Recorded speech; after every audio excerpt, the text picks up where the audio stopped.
now give the floor to International Lesbian and Gay Association. Madam President, this statement is drafted in consultation with Sayoni, Transgender SG, and Ugachanga. We thank the 21 member states that made recommendations to Singapore on issues related to sexual orientation, gender identity and expression, and sex characteristics during the third cycle of the UPR. We welcome the decision of the Singapore government of supporting two recommendations on the registration of LGBTQ organizations and on the training of healthcare professionals on sexual orientation and gender identity issues. We look forward to the implementation of these recommendations. The Singapore government received and noted 18 of the 20 recommendations specifically related to Section 377A of the Penal Code, which criminalizes consensual same-sex activities between two adult men. We are disappointed that the Singapore government continues to retain Section 377A. While not actively enforced, it enforces discriminatory policies and attitudes that fuel stigma against LGBTQ persons in all areas of their lives. We regret that the Singapore government did not address the recommendation on legal gender recognition. Transgender people in Singapore cannot update their legal gender markers without undergoing complete genital surgery followed by genital examination. These requirements have pressured trans people into surgery that was not medically or financially advisable for them, including youths who are pressured by their schools to do so in order to change their legal sex.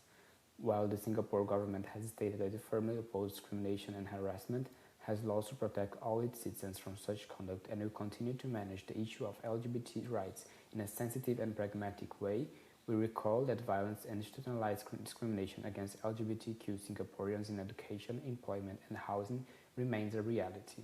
We urge the Singapore government to share their plans for tackling specific discrimination on the basis of sexual orientation and gender identity, and we welcome the opportunity to work together to build a truly diverse and inclusive Singapore based on justice and equality.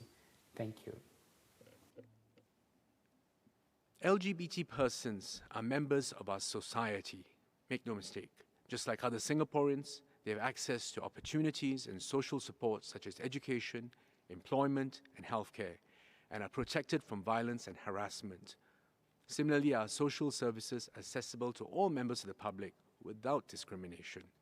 Violence against and abuse, discrimination, and harassment of any person for any reason is not condoned, and the law protects LGBT individuals the same as everyone else. While Section 377A of our Penal Code remains in the law books, the government has stated clearly that it is not enforced. We believe that in the context of Singapore, where attitudes towards homosexuality are still evolving and various communities hold different views, any move on this issue must be made carefully and sensitively, taking into account the sentiments of all communities.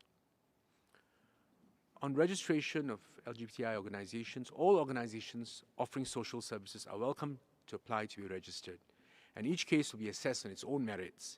The government doesn't support the registration of organizations which advocate on sensitive issues in a socially divisive manner, including LGBT issues. This position is applied equally to all applications regardless of whether the organization is advocating for or against the LGBT cause.